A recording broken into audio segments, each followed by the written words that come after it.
Alors, juste, voilà, je voudrais faire ça. Donc, du coup, voilà, c'est un domaine, hein, dans les questionnements en art plastique, qui s'appelle la monstration et la diffusion de l'œuvre, les lieux, les espaces, les contextes. L'idée, le projet, c'est de parler de l'artiste au centre du projet muséal.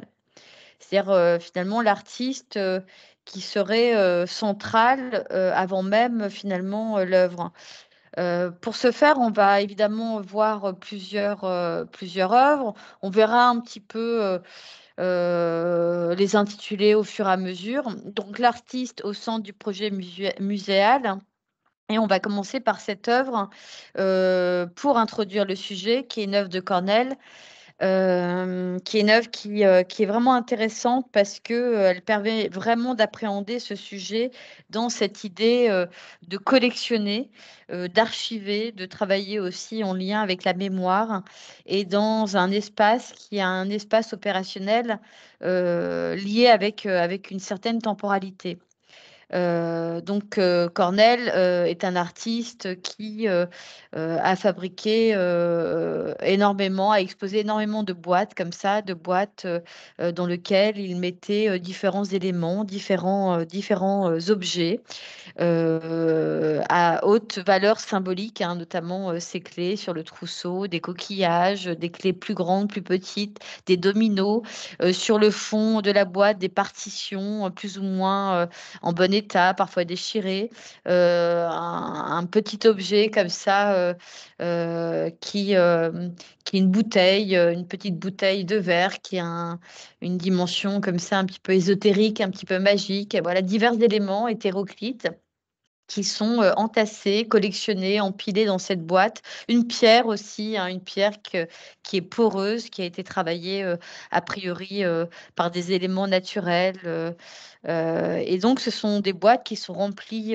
d'associations et qui rappelle, la maison, la famille, l'enfance et aussi une certaine littérature, qu'on aurait lue ou dont on aurait entendu, parler sous forme, d'analogie, notamment on pourrait penser à la Madeleine de Proust, hem, en tout cas aux ouvrages de Proust, l'idée, c'est vraiment celle-là en analogie avec Marcel Proust, c'est-à-dire de on a le sentiment que chez Cornell, sa vie entière a été consacrée, de même que l'auteur, au souvenir des choses du passé, à une certaine nostalgie, à une certaine mélancolie, d'une enfance perdue ou d'un monde, perdu. Et c'est vraiment de ça dont il s'agit, c'est-à-dire ces éléments comme ça, qui vont s'inscrire dans des lieux, finalement, qui s'éloignent un petit peu du lieu, traditionnel d'exposition.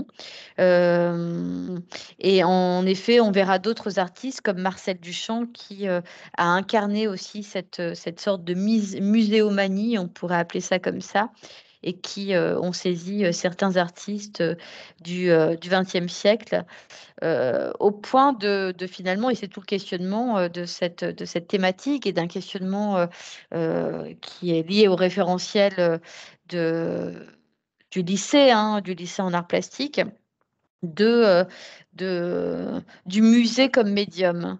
Et c'est ça qui est certainement intéressant, c'est-à-dire, faire de la boîte l'objet, de ce qu'elle contient. Je vous laisse méditer sur cette question philosophique, hein,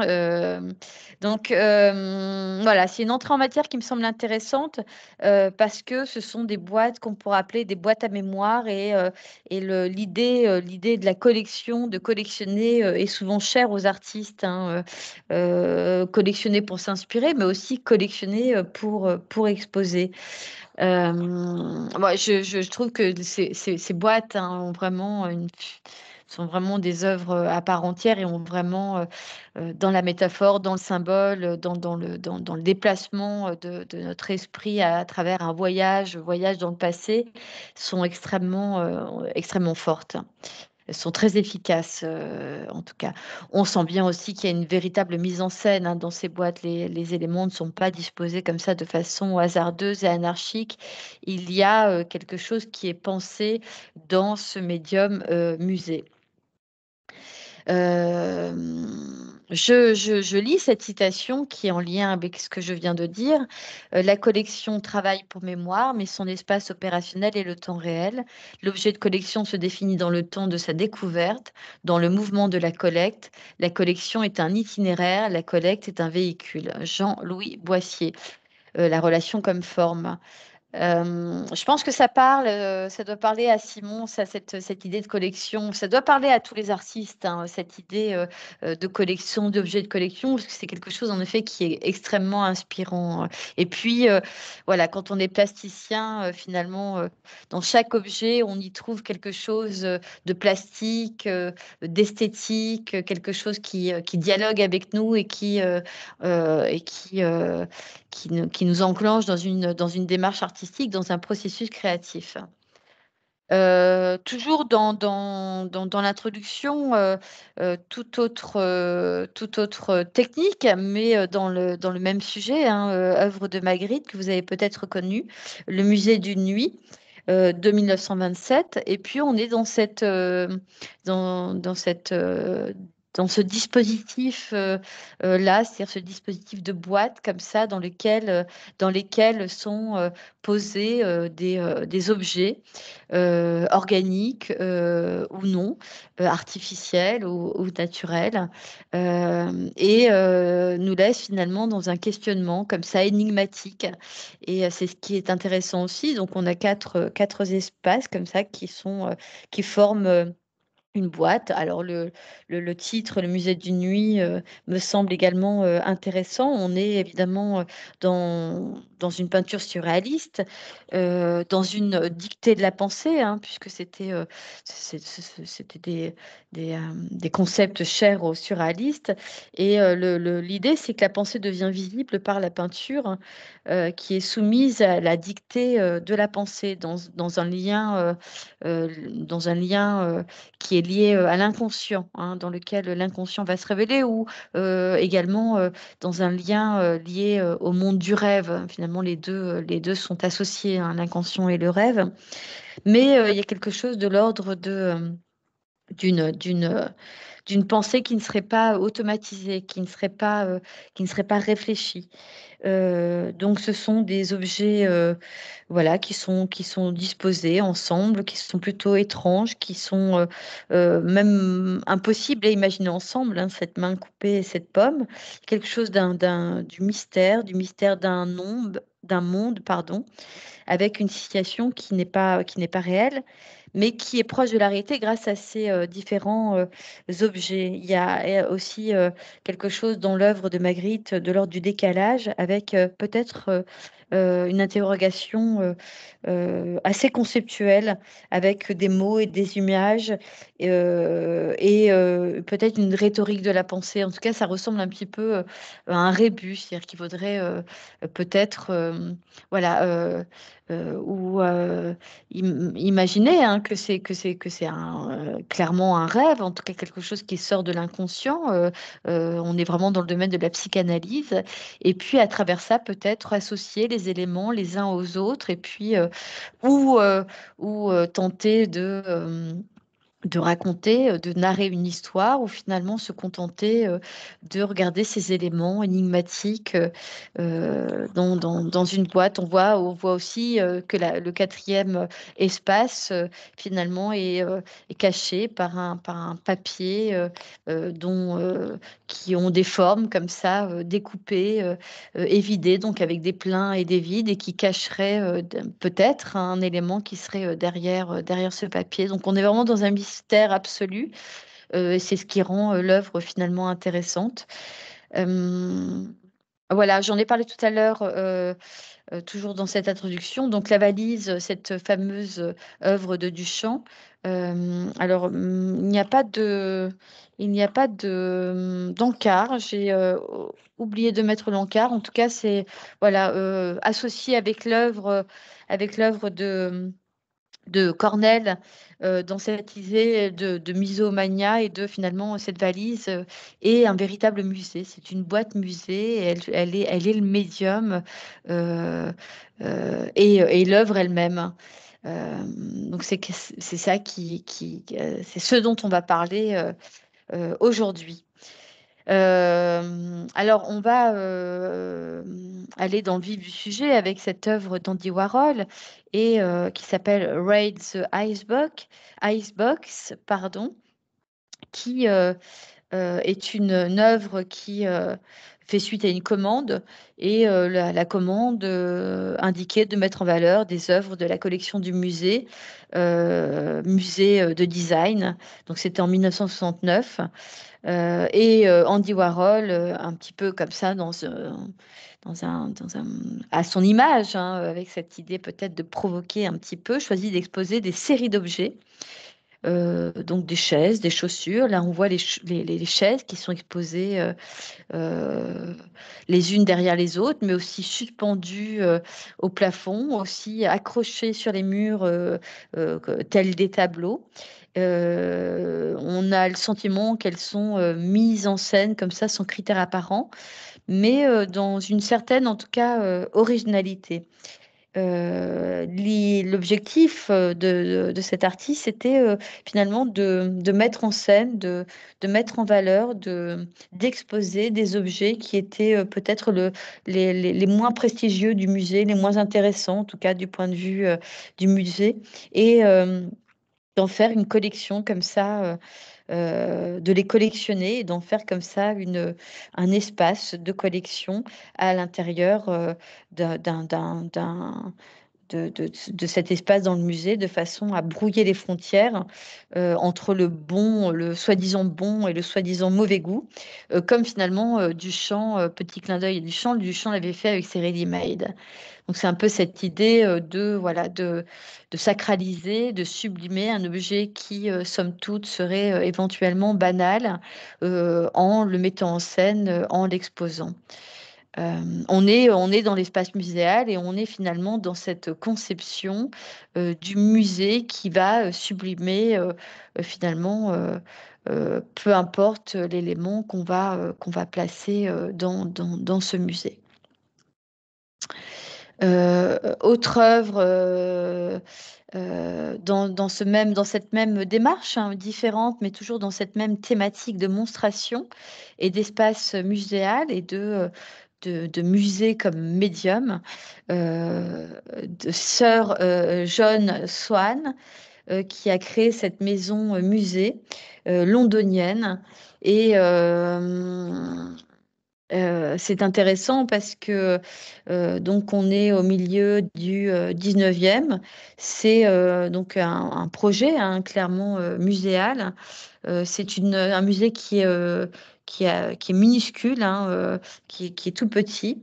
C'est une maison musée même. Et l'idée, c'était vraiment, enfin le Sir John Soane a accumulé, on pourrait dire, hein, ces tableaux. Il les a entassés, même je pourrais dire, je cherchais le mot entassés, les tableaux, les sculptures, les uns sur les autres. Pas finalement, comme on pourrait concevoir dans un musée un peu lambda, dans ce qu'on a appelé début de l'époque moderne le white cube, c'est-à-dire cet espace tout blanc où on mettait en valeur l'œuvre. Voilà, on l'a sublimé dans cet espace qui s'effaçait derrière l'œuvre. Finalement, là, il a choisi d'accumuler, d'entasser les œuvres les unes sur les autres. Et ça génère comme ça un effet musée et un cadre qui est tout à fait original et un questionnement sur la place de l'artiste dans ce cadre. Et éventuellement un questionnement également sur les limites du musée comme médium. Euh, En tout cas, c'est quelque chose qui est intéressant puisque on est vraiment dans un espace réduit avec énormément d'œuvres donc qui contrastent avec ce qu'on a l'habitude de voir dans nos époques contemporaines, dans les musées où on a tendance plutôt à laisser de l'espace entre les œuvres. Et il y a aussi un élément qui est intéressant dans ce petit musée, cette espèce de vertige du temps, puisque la collection est éclectique. Alors là, on le voit pas, on voit une partie, hein, avec la photographie, on voit un point de vue, mais il y a l'espace est saturé, hein, vraiment. On a aussi des œuvres sur le plafond, on a des œuvres un petit peu partout et l'espace est complètement saturé par les œuvres. Ça donne une impression pour le spectateur qui me semble vraiment intéressante et peut-être qui, dans notre corps, hein, nous donne véritablement le vertige. Avec une sensation que le regard ne sait absolument pas où se poser. Euh, voilà, alors donc c'était l'introduction, donc on va développer sur ce sujet-là. Donc, on est dans le domaine de présentation, hein, toujours dans le domaine de la présentation des pratiques des productions. On avait vu la présentation, donc le 21 décembre, une partie sur la présentation de l'œuvre, la réception de l'œuvre en lien avec ou en dialogue avec l'auteur et le spectateur. Et là, à nouveau, évidemment, on parle des relations, des rapports entre l'œuvre, l'espace, l'auteur et le spectateur. L'idée, c'est de parler du contexte d'une monstration de l'œuvre, donc de l'œuvre qui est montrée dans des lieux, dans des situations vis-à-vis d'un certain public et voilà, de problématiser, de questionner autour de, de, de, de ces éléments-là.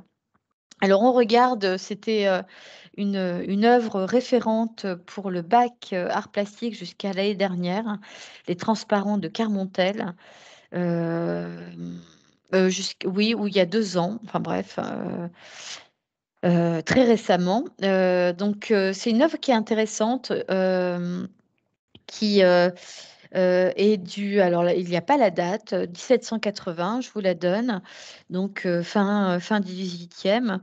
Ça annonce un petit peu finalement l'animation et même plus encore le cinéma. C'était une œuvre pour divertir, conçue finalement comme une comédie. Et le procédé, le dispositif hein, de présentation et de représentation est extrêmement intéressant puisque, alors vous voyez, on a les mesures, hein, ça mesure 20 mètres de long, alors évidemment pas le cadre, hein, mais le calque sur lequel les dessins sont figurés. Donc on est à la fin du XVIIIe siècle, Carmontel invente véritablement l'animation. Donc il peint un tableau sur des feuilles de papier transparent, collées bout à bout.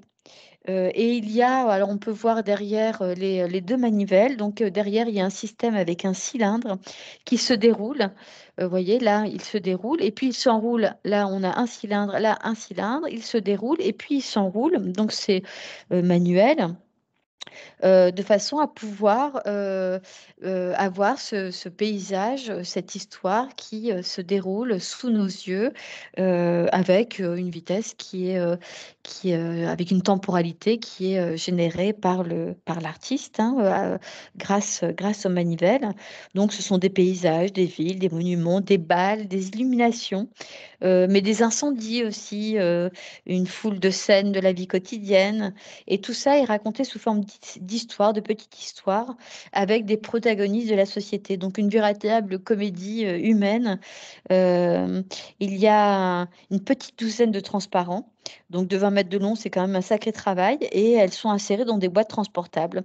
Donc voilà, elles se déplaçaient au fur et à mesure des envies et on pouvait les visionner dans un salon.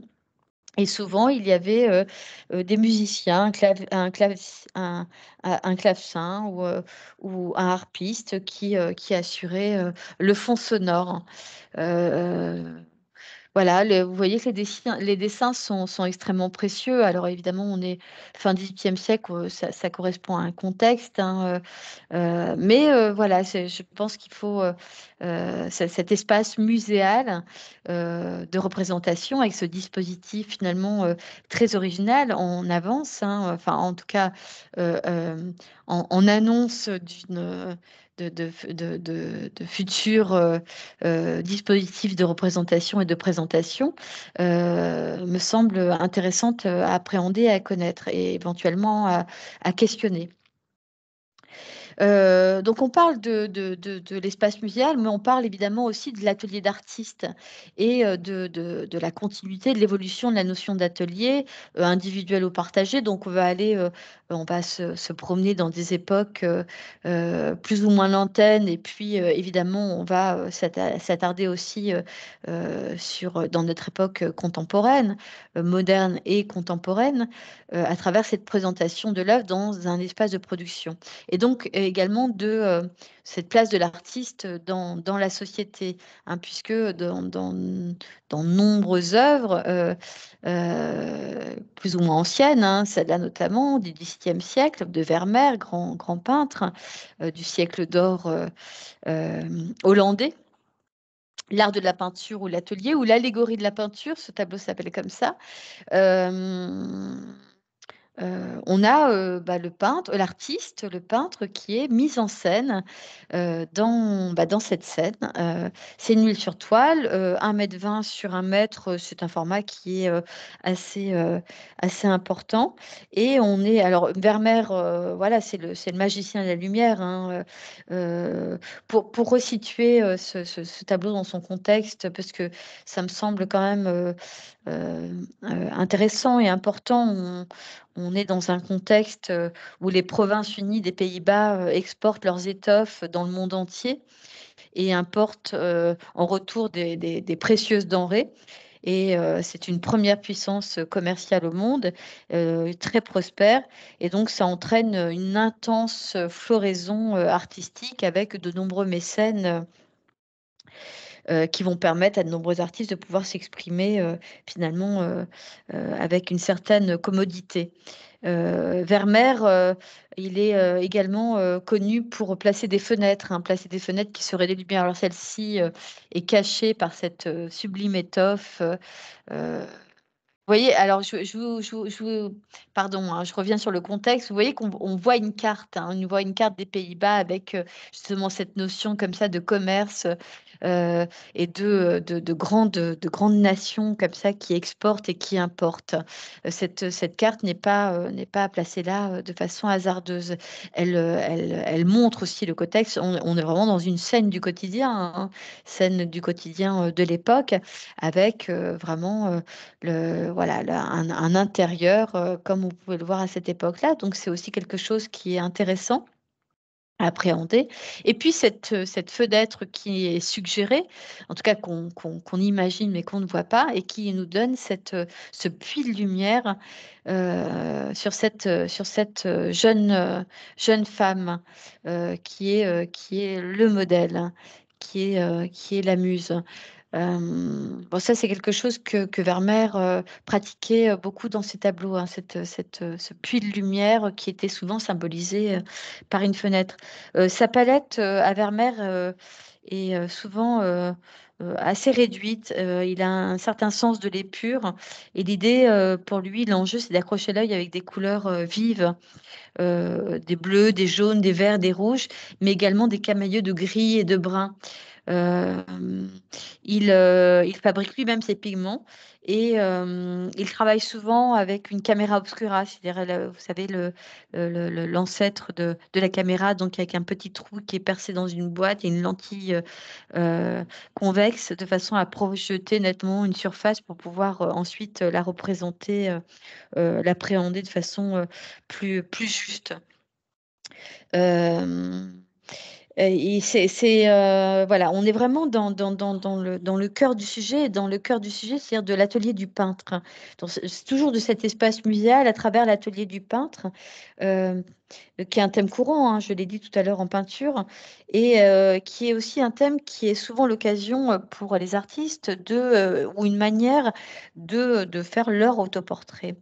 Vermeer, là, il nous offre une vision assez mystérieuse, euh, avec ce duo ambigu qui est baigné dans cette lumière claire et limpide. Déjà parce que il n'est pas certain que l'homme qui est assis de dos, puisqu'il est assis de dos, on ne le voit pas, soit l'artiste en personne. Il est vêtu élégamment. Il est a priori. Il y a une trompette, là, un livre ouvert qui porte le modèle que porte le modèle, qui font clairement référence à la muse de l'histoire, c'est-à-dire Clio. Donc l'allégorie de la peinture. Il y a d'autres films qui évoquent les arts dans cette peinture, le masque posé sur la table, donc la muse de la comédie, on imagine avec ces différents objets que la toile serait un hommage aux arts. Et la carte nous y invite aussi, c'est ce que je disais tout à l'heure par rapport au contexte et à cette floraison intense dans l'art à cette époque-là. Euh, donc c'est une période, c'est une peinture aussi de la période classique qui appartient au style baroque. En tout cas, ce qui est intéressant, c'est qu'on est vraiment dans la monstration d'un espace intérieur dans lequel finalement l'artiste se met en scène. Et donc ça, c'est quelque chose qui, de dos peut-être, mais il est en scène et on est vraiment dans son espace atelier. C'est un espace intérieur hein, du quotidien, dans une maison qui est représentée de façon très minutieuse, très détaillée, mais on est également dans l'atelier du peintre, hein, qui est finalement rendu, représenté comme une œuvre d'art dans ce processus-là. Même chose dans cette œuvre-là de Courbet, qui s'appelle L'Atelier du peintre. Allégorie réelle terminant une phase de 7 années de ma vie artistique. Donc une œuvre du milieu du 19e siècle. Elle est beaucoup plus grande, hein, elle mesure 3 mètres, plus de 3 mètres et demi sur quasiment 6 mètres, exposée au musée d'Orsay.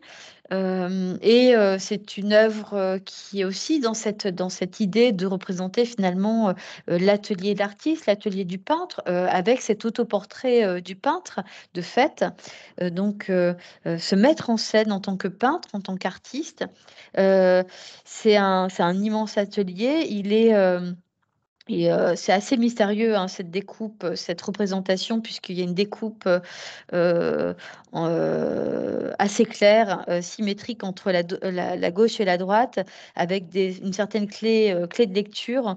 Euh, euh, le Courbet disait, c'est le monde qui vient se faire peindre chez moi. Donc à droite, ce sont les actionnaires qu'il a représenté. Et à gauche, ce sont les amateurs du monde de l'art. Les actionnaires, pardon, à droite et les amateurs du monde de l'art. Je m'en mêle les pinceaux. Et à gauche, donc cette partie-là, ce sont ce qu'on appellerait le monde de la vie triviale, le peuple, la misère, la pauvreté.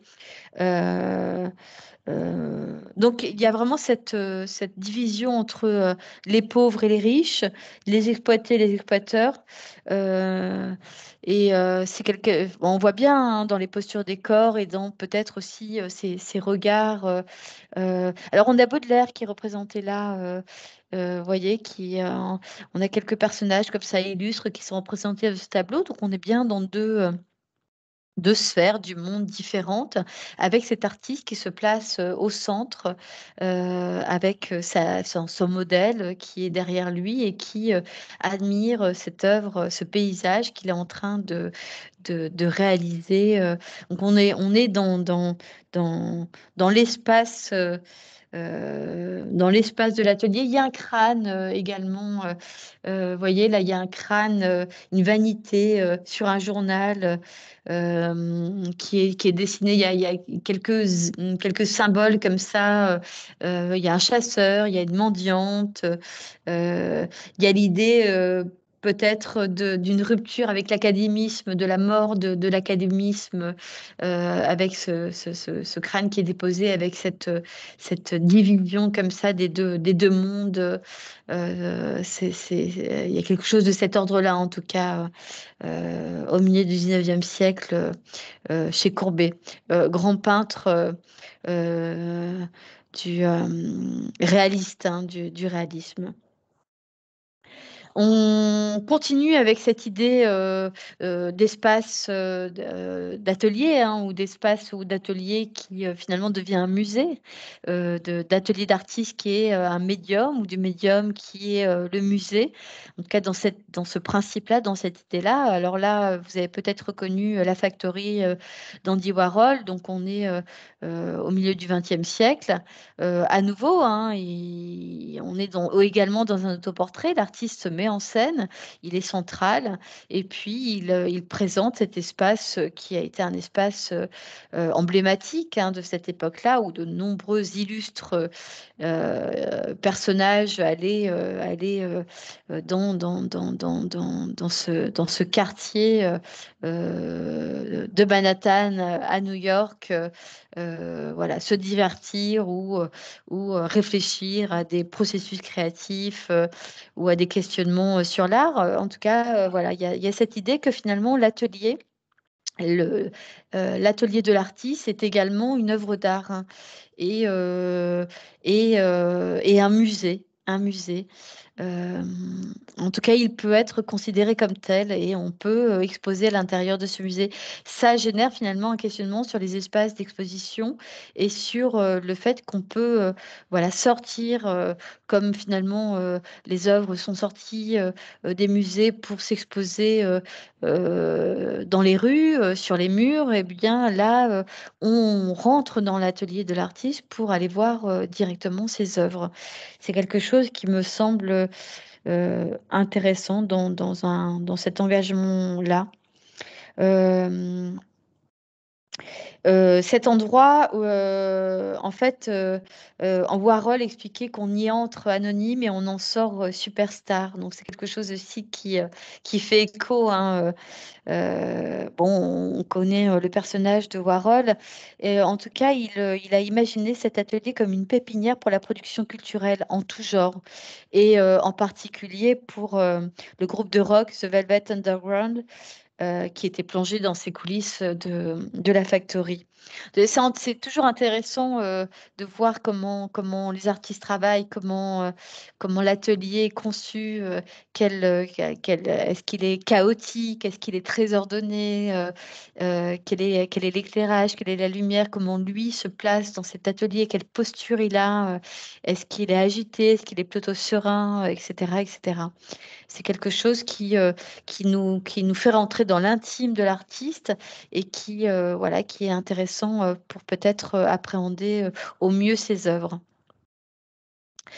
Donc, quelle est la place de l'artiste dans la société? C'est une mise en abîme à travers ses œuvres et à travers cette œuvre également, hein. Alors là, on est dans une véritable mise en abîme.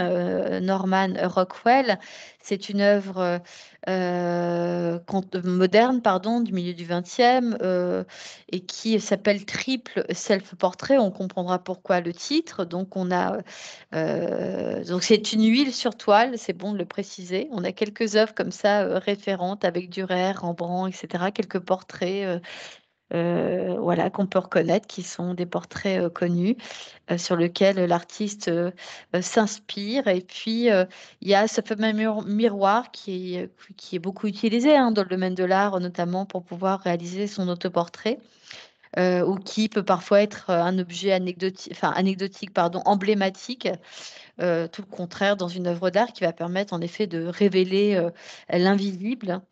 Euh, et là, voilà, l'artiste se représente de dos, se représente dessiné de face et se représente également dans le miroir en train de se regarder pour pouvoir se reporter sur ce dessin. Euh, c'est le style, hein, de Norman Rockwell, qui a été qualifié de storyteller, c'est-à-dire de narratif, c'est-à-dire d'illustrateur, si vous voulez. Il faisait en sorte que ses œuvres soient en parfaite correspondance avec les textes qu'il illustrait, notamment Tom Sawyer, pour ceux qui sont de ma génération, puisque j'ai regardé beaucoup Tom Sawyer, j'aimais beaucoup Tom Sawyer. Je ne sais pas si on peut encore le voir. Et pour également ses couvertures de magazines. Chaque détail avait un rôle dans la narration de la scène. Il raconte des histoires à travers ses dessins. Et son travail, il faut savoir que son travail a évolué dans un espèce de naturalisme héritée du 19e siècle, avec un usage de la caricature pour accentuer le caractère comique de certaines situations. C'est ce qu'on voit ici, hein, quelque chose, il y a une dimension comique, humoristique, qui est plutôt agréable à regarder dans dans dans ce triple autoportrait. Euh, de cet artiste. Il y a quelque chose aussi, je pense, de l'ordre du questionnement dans l'ego de l'artiste, hein, dans cette façon. Évidemment, pour lui, il est dans une dimension humoristique, donc il questionne aussi dans cette idée-là de cet ego, de l'ego artiste et de la représentation, l'auto-représentation, l'auto-centrage de l'artiste. Euh, voilà, ce questionnement-là, il le tourne en dérision et je trouve que c'est intéressant, voilà, de prendre de la distance par rapport à ce phénomène-là. Justement, dans la thématique, dans cette thématique-là, hein, de l'artiste au centre du musée, l'atelier de l'artiste comme musée et le musée comme médium. L'atelier de l'artiste, est-ce que c'est une œuvre d'art ou en quoi c'est une œuvre d'art? Est-ce qu'on peut qualifier l'atelier d'artiste comme une œuvre d'art? Bah, Brancusi, c'est ce qu'il pensait. Qui est un sculpteur que j'apprécie vraiment beaucoup. Voilà, là on le voit. Alors vous voyez, hein, il a encore mis en scène dans cette photographie.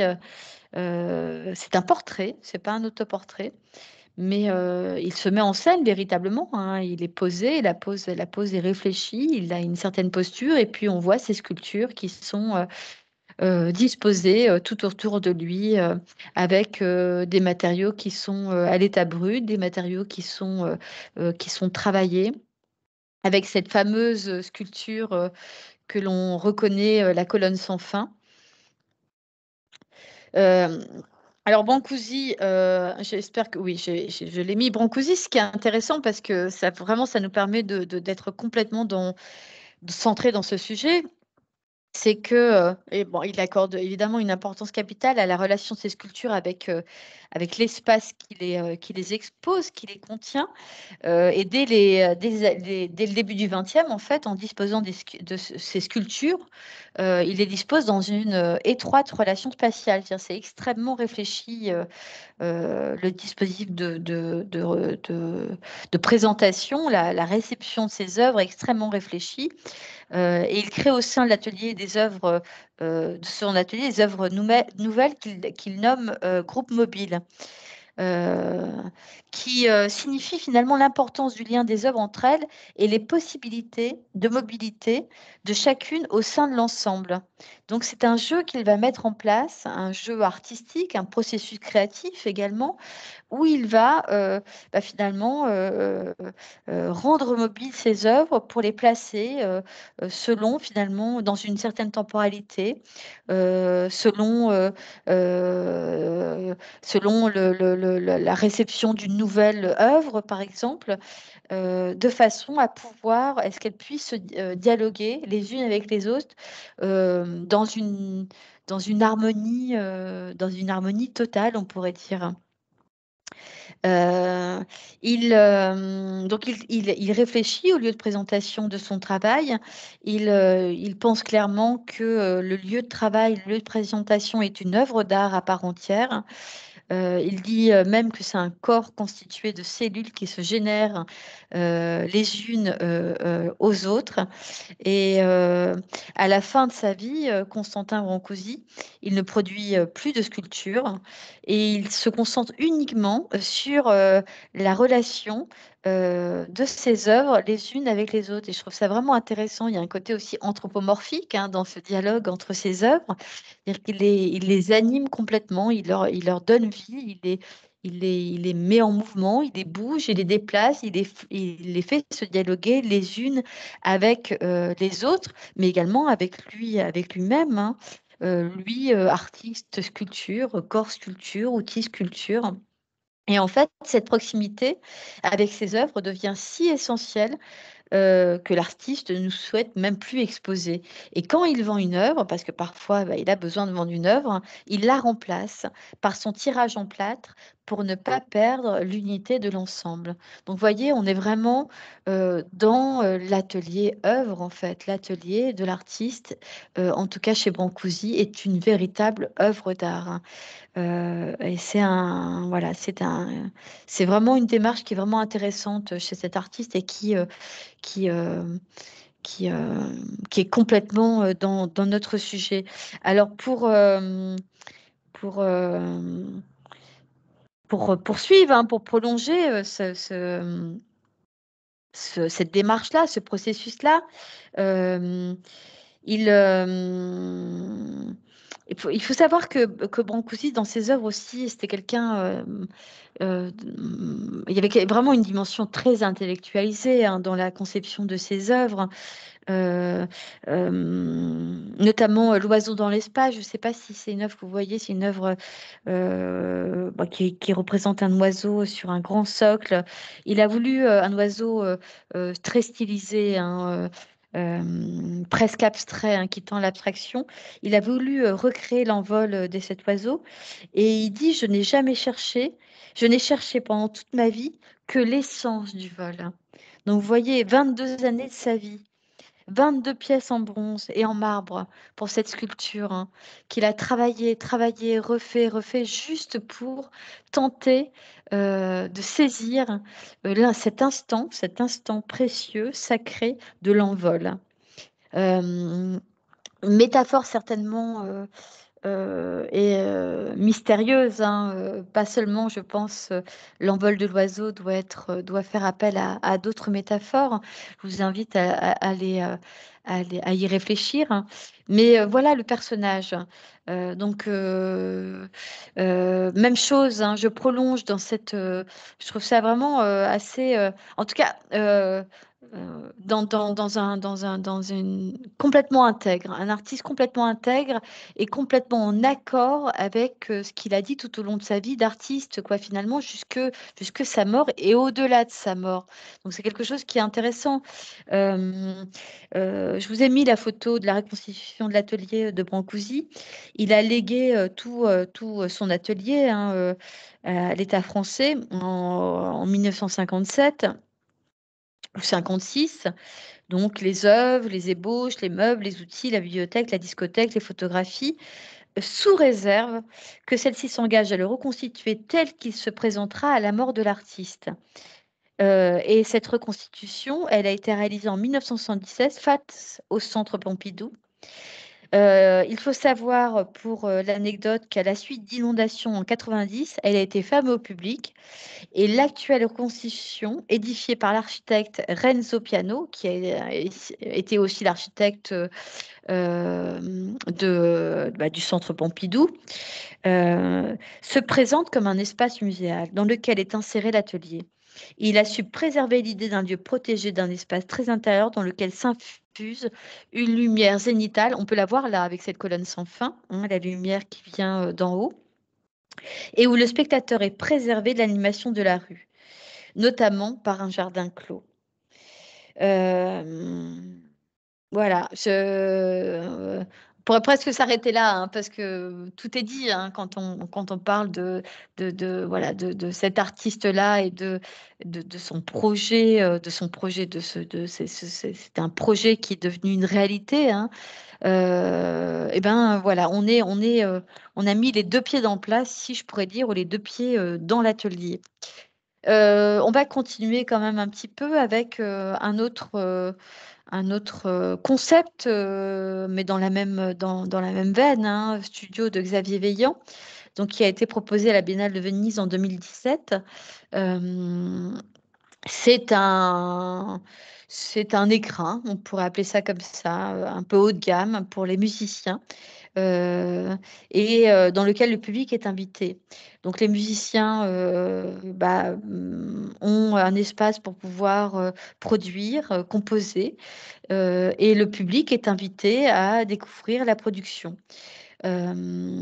C'est un studio d'enregistrement d'un genre inédit, hein, on le voit, qui est sculpté véritablement, habillé de contreplaqué, avec comme ça quelque chose qui nous rappelle le constructivisme, de nombreuses lignes découpées, obliques, diagonales. Il y a quelque chose de l'ordre de la sculpture, hein, dans cet espace, une culture intérieure et Veillant vraiment s'intéresse à l'art de l'exposition. Il l'appelle comme ça, c'est-à-dire l'exposition en tant qu'œuvre. On est dans une sculpture de studio d'enregistrement. Alors on a un musicien là, un élève qui compose en Colombie. Je pense que c'est une œuvre qui pourrait l'intéresser dans ce lien avec les arts plastiques et avec l'architecture. C'est un support de création aussi, hein, de musiciens. Et pendant les 7 mois de la manifestation, l'atelier de création va foisonner pour proposer des compositions. Donc, un véritable studio d'enregistrement, hein, c'est-à-dire qu'il a une véritable fonction avec des salles de repos, des réunions pour les artistes, ce qu'on appelle un control room, avec un ingénieur du son, etc., etc. C'est une sculpture habitable, on pourrait dire, ou habitacle, on pourrait dire également. Euh, en tout cas, l'objet est beau, hein, l'objet muséal est extrêmement esthétique. Il y a une véritable dimension esthétique, mais qui est ensuite alliée à une dimension de fonction avec un vrai travail, évidemment, dans la dimension acoustique et avec cette idée qu'on est vraiment on déambule dans le cerveau des artistes. Il y a quelque chose de cet ordre-là. On est à l'intérieur des cerveaux des artistes. Même chose, alors différent évidemment dans l'aspect esthétique, mais dans cette idée d'art de l'exposition, on est dans cette atmosphère-là, hein. D'ailleurs, c'est écrit en noir sur jaune, ce Pinwall, donc The Expanded Studio d'Olafur Eliasson, grand architecte également, hein. Alors là, on a des éléments comme ça qui paraissent plutôt banals, des visuels, des documents iconiques, textuels, qui sont, comme le titre l'indique, punaisés sur un mur, sur un support blanc. Les éléments sont les uns à côté des autres ou se superposent légèrement les uns sur les autres. On passe du verbe à l'image. Il y a une véritable démarche d'exposition du process, hein, et avec cette idée de modalité d'exposition, on pourrait dire, avec une espèce de dimension atmosphérique et temporelle, hein. Il y a un sens de lecture et on va euh, aller dans ce sens de lecture de façon à tenter d'appréhender ce sentiment d'éléments exposés.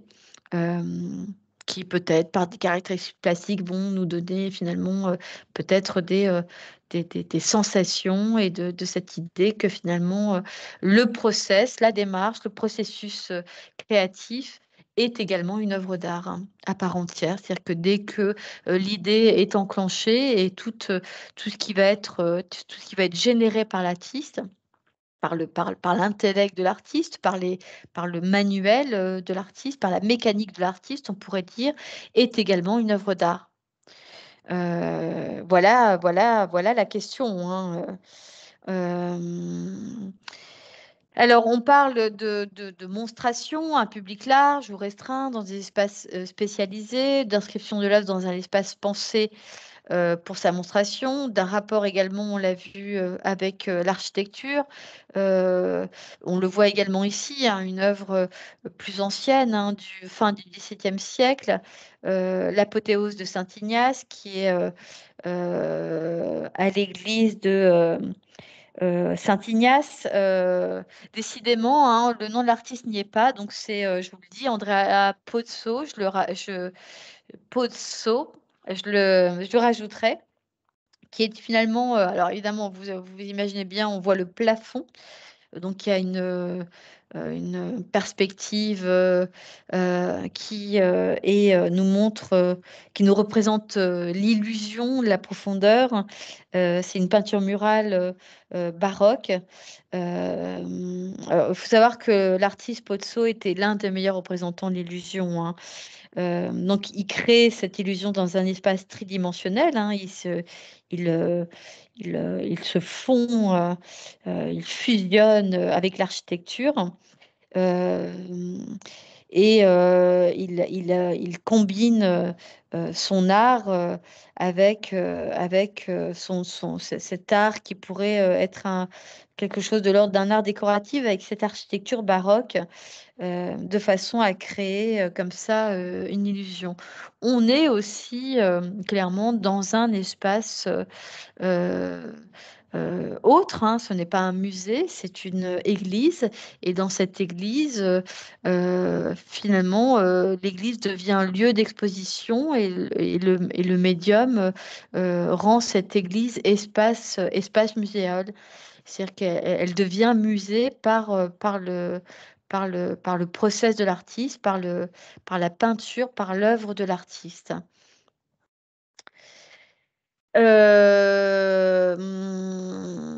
Collaboration transversale entre plusieurs disciplines. Et c'est important dans cette thématique-là de l'espace muséal, puisqu'on vient de le voir, hein, il y a des liens forts avec l'architecture, mais également avec le design, avec la sculpture, avec parfois l'ingénierie aussi, pour créer des œuvres inspirées parfois également du surréalisme dans l'espace public. Euh, Par exemple, Alex Chinek, architecte également de métier, et qui crée l'illusion dans les rues de Londres. C'est assez bluffant, hein, il en a fait pas mal qui sont toutes bluffantes, plus bluffantes les unes que les autres. Donc cette œuvre, elle nous donne l'illusion que la moitié du supérieur du bâtiment est en train de flotter, comme en lévitation. Hein, on a vraiment le sentiment que ces colonnes sont, enfin, un sentiment. Ces colonnes sont véritablement euh, coupées, presque arrachées, hein. Elles ne sont pas coupées nettement. Il y a quelque chose de l'ordre de l'effondrement de ces colonnes. On ne voit pas le vide n'existe plus et il n'existe même pas sur le sol. Donc, il y a une dimension aussi de l'invisible, du visible et de l'invisible, de l'extérieur et de l'intérieur, concept cher à l'architecture. Et puis, il y a ces éléments comme ça, oui, qui sont comme une architecture qui serait déchirée comme du papier. Or, ce n'est pas du papier. Il y a une sensation que ce bâtiment flotte. Et en fait, il y a une technicité, hein. Donc là, on est vraiment dans ce lien avec l'ingénierie et avec l'architecture. C'est-à-dire qu'il y a un contrepoids, il y a 20 tonnes d'acier qui font contrepoids cachées dans cette petite boîte-là pour soutenir la structure. L'artiste, en fait, il a envie de nous interroger de manière visuelle pour ou tout en nous désorientant. Euh, et donc, il offre cet art d'illusion dans l'espace public, donc dans un espace qui est accessible à tous et qui nous attire, qu'il y a un véritable magnétisme, hein, visuel. L'idée, c'est de façonner un paysage urbain complètement surréaliste et de questionner notre regard, évidemment, hein, sur la faisabilité, sur l'étrangeté, sur l'énigme de cette architecture-là, sur notre façon d'appréhender le monde, et de finalement nous questionner sur notre rapport au monde. Donc on est aussi sur une œuvre musée, hein, une œuvre comme espace muséal dans cette dimension d'illusion. On continue complètement sur une œuvre complètement différente et une démarche complètement différente. Un performeur, on pourrait dire, c'est un artiste qui s'appelle Abraham Poincheval, qui s'est spécialisé dans les performances solitaires, dans des espaces restreints. Là, c'est une œuvre de 2014 et il s'est enfermé 13 jours dans le ventre euh, de cette espèce de rocher. 13 jours ou une semaine. Je crois qu'il s'était enfermé 13 jours dans un ours empaillé au musée de la Chasse à Paris. Et là, une semaine à l'intérieur de ce rocher, dans lequel vous voyez, il a sculpté l'empreinte de son corps. Donc, il est assis, il est dans un dénuement le plus total. Alors, il a quelque chose, il a un élément pour pouvoir, en cas d'urgence vitale, se contacter avec l'extérieur. Mais voilà, la performance, au moment où la performance commence, on ferme ce rocher et il est complètement euh, enfermé dans ce rocher, enterré dans ce rocher, sans aucun contact. Voilà, avec l'extérieur, sauf urgence vitale. Si je ne m'abuse, hein, oui, il me semble que oui. Il me semble que ce serait pas toléré sinon. Il y a une vraie dimension évidemment mystique, hein, mais dans l'idée aussi, dans la dimension de, euh, de l'acceptation de ce corps, de la performance de ce corps et des limites du corps à travers cette performance-là, des limites du corps et de l'esprit, puisqu'on imagine qu'il faut un sacré mental pour pouvoir supporter cet enfermement dans ce rocher pendant une semaine.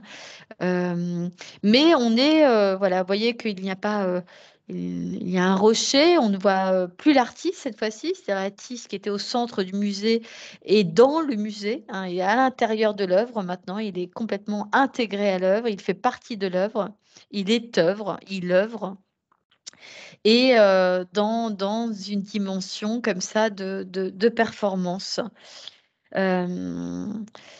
Euh, voilà, je vous laisse regarder d'autres œuvres de Poincheval. Il y a vraiment des choses qui questionnent, qui sont intéressantes. Il a fait une œuvre aussi, quelques années, une performance où il s'est installé dans une ruche avec des millions d'abeilles comme colocataires.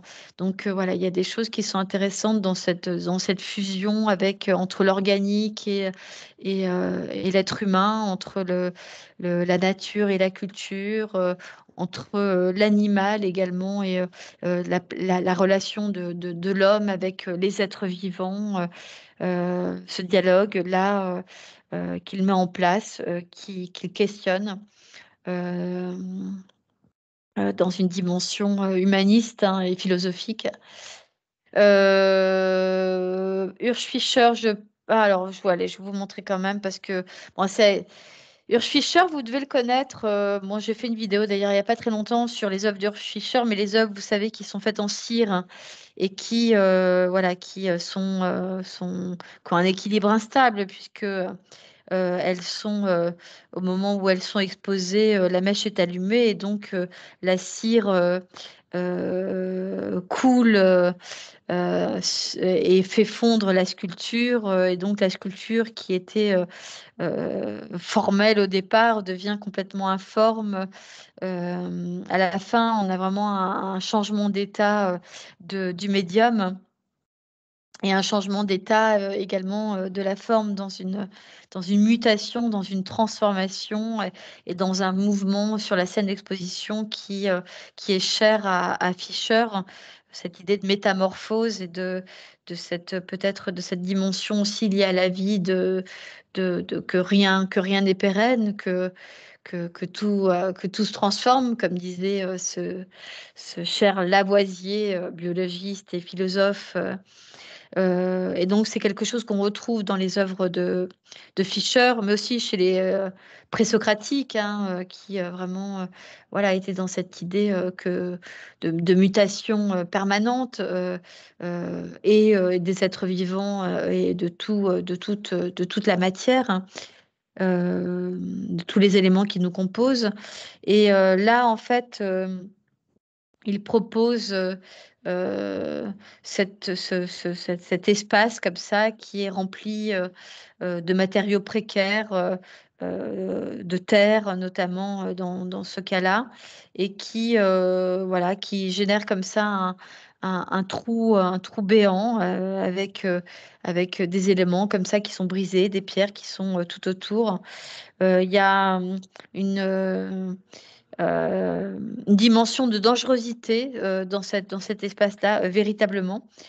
C'est-à-dire qu'il y a véritablement un risque de blessure si on y rentre. Les choses ne sont pas figées, elles sont même en déséquilibre.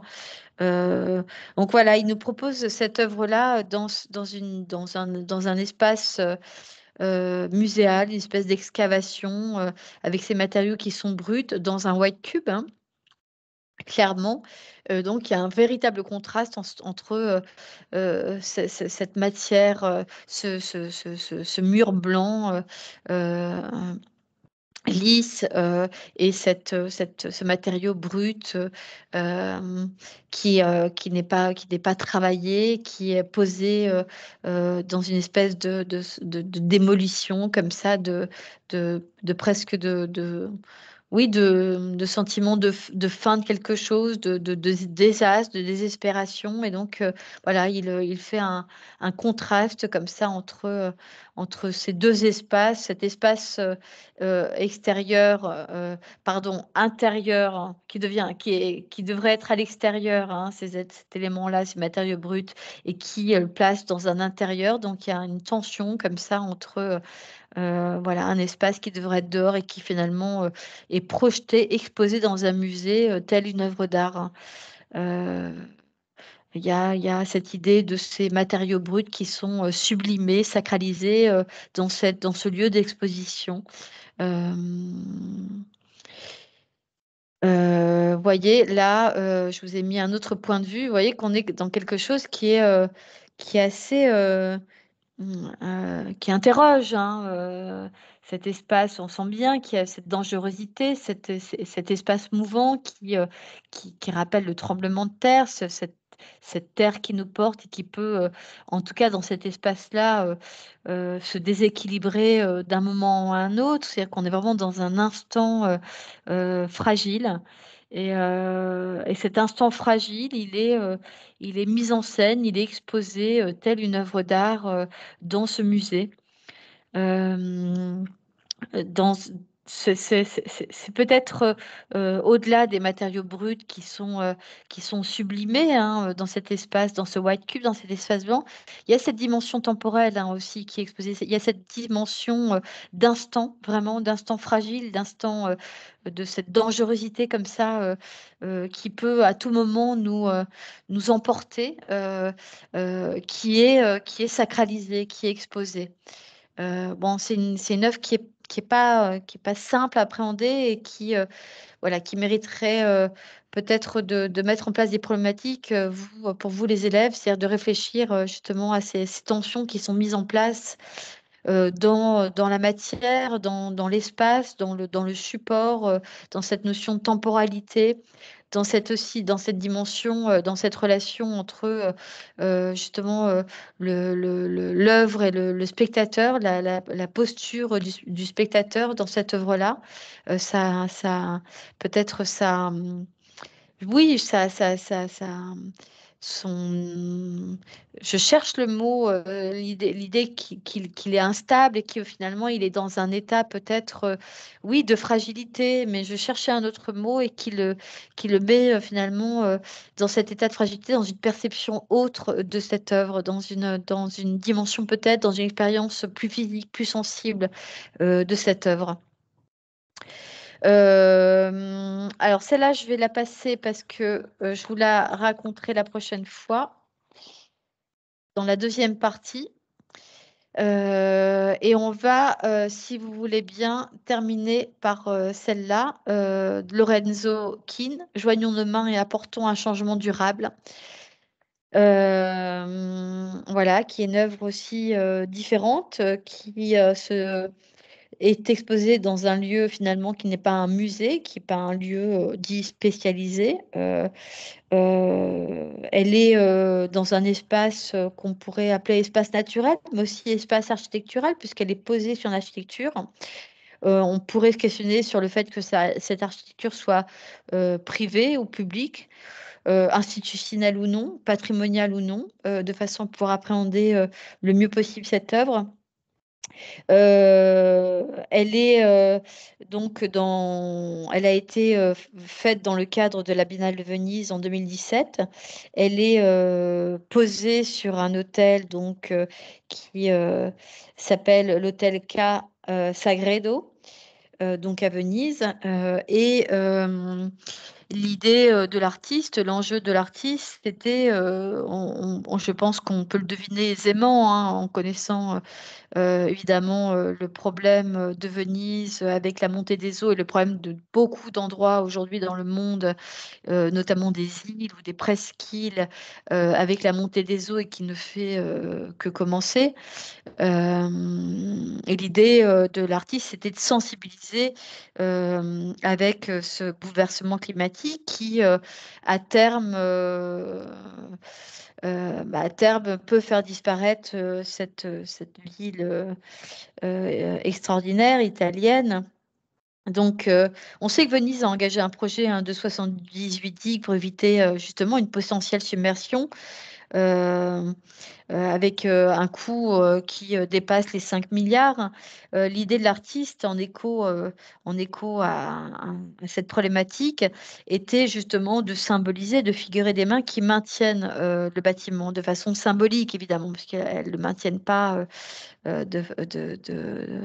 dans une dimension de fonction, elles le maintiennent dans une dimension symbolique, avec cette force créatrice qui est en tension avec l'attitude destructrice de l'homme, hein, la main, rappelez-vous, la main chez Michel-Ange, hein, la main qui crée la création, la création de l'homme, hein, par la main de Dieu dans cette superbe fresque. Il y a cette idée-là, la main qui crée, la main, cette même main qui détruit. Voilà, il y a vraie résonance avec le monde spirituel et le monde également des religions et pas seulement la religion chrétienne. On peut retrouver ça aussi, notamment chez les Indiens, hein, avec Shiva et Vishnu, par exemple, hein. Celui qui crée et celui qui détruit. En tout cas, cette idée euh, euh, a été saluée. Euh, L'artiste a été choisi par les Nations Unies sur le changement climatique pour créer cette version de 3 mètres euh, pour la conférence sur le changement climatique, la COP25 à Madrid. Donc, comme je l'ai dit, la sculpture est un rappel de la montée du niveau des mers qui menacent Venise et de toutes les villes côtières du monde. Elle a été dévoilée pour la première fois à la Biennale de Venise, donc en 2017. Je trouve que c'est intéressant aussi cette dimension, ces mains qui sont faites, où on a, vous voyez, on voit les mains, clairement, ces deux mains qui tiennent l'architecture, c'est cette main qui fait référence peut-être aussi à, à un géant, hein. On imagine que vu la proportion de l'architecture, si ces mains appartenaient à un corps, ce corps est gigantesque. Et ça fait appel aussi aux dieux, peut-être aux dieux grecs ou aux dieux romains. Mais il y a quelque chose qui est intéressant dans cette submersion déjà de ce corps, hein. Le corps est déjà submergé, il n'est pas représenté évidemment, mais on le devine. C'est-à-dire que la tête est sous les eaux, le corps est sous les eaux. Il ne reste plus que les avant-bras et les mains qui sont en dehors de l'eau. Et ça, voilà, l'image est assez fabuleuse et nous montre bien. Elle nous montre bien dans une dimension esthétique, symbolique, nous montre bien les méfaits, en effet, de nos civilisations. Et cet homme qui avant même la ville est déjà en submersion, est déjà submergé. Ça interroge hein, quand même cette œuvre-là. J'ai dit que j'allais finir par celle-là, je vais finir par Miguel Chevalier. Pourquoi? Parce que il fait partie des nouvelles références pour le lycée en art plastique. Donc, il fait partie des champs de référence. C'est un artiste en plus qui est intéressant parce que c'est un artiste qui travaille avec le numérique, qui aujourd'hui expose dans le monde entier. Euh, Cette œuvre-là, elle date de 2012. Il a réalisé cette œuvre à l'intérieur d'un tunnel qui était un tunnel provisoire qui reliait un centre commercial avec la place Carrée dans le cadre de la réhabilitation du Forum des Halles à Paris. Il a fait ça en collaboration avec Trafic et le compositeur Michel Redolfi. Donc c'est une œuvre qui est en plus transversale hein, et qui a été créée avec une installation génératrice. Elle se développe sur 40 mètres de longueur et 4 mètres de hauteur. Vous voyez, elle est travaillée sur les murs, mais également sur le plafond. Euh, le passant déambule dans ces scènes hein, graphiques multicolores qui se succèdent et qui sont enrichies par des compositions musicales qui nous transportent, nous, spectateurs, dans une expérience sensorielle, c'est-à-dire qui fait appel, qui exacerbe tous nos sens. Il y a une espèce de tunnel comme ça, de tunnel qui se métamorphose en un passage comme ça magique, moderne et magique. Euh, voilà, ce sont des œuvres qui lient. C'est aussi quelque chose qui fait partie du champ des arts plastiques, qui lie la technologie. Voilà, l'art numérique, c'est quelque chose qui me semble vraiment intéressant à appréhender dans cette dimension-là, dans cette dimension sensible et dans une idée que finalement on va faire appel peut-être à d'autres sens ou à tous les sens en tant que spectateur. Il y a vraiment une dimension de perception qui va être exacerbée puisqu'on va pouvoir avoir des images qui sont en mouvement, par exemple, qui sont associées à de la musique, qui vont aussi faire appel à un engagement physique, un engagement du corps, puisqu'on va devoir déambuler dans un espace d'exposition. Donc vous voyez, on est pour revenir sur le sujet de départ, on est dans un couloir provisoire pendant des travaux et on est dans un couloir qui est transformé comme espace muséal avec dans cet espace muséal finalement l'atelier de l'artiste hein, ou des artistes qui s'exposent sur tous les murs et sur le plafond de cet espace qui n'était pas proprement parler un musée, mais qui devient véritablement un musée. Voilà, je prends quelques minutes. Alors, il y en a beaucoup, beaucoup, parce que j'ai eu pas mal d'élèves qui m'ont dit qu'ils allaient le voir en replay parce qu'ils ont beaucoup de travail. Je ne sais pas si il y a encore, ou si je suis seule. Euh, S'il y a des questions, je vais arrêter l'enregistrement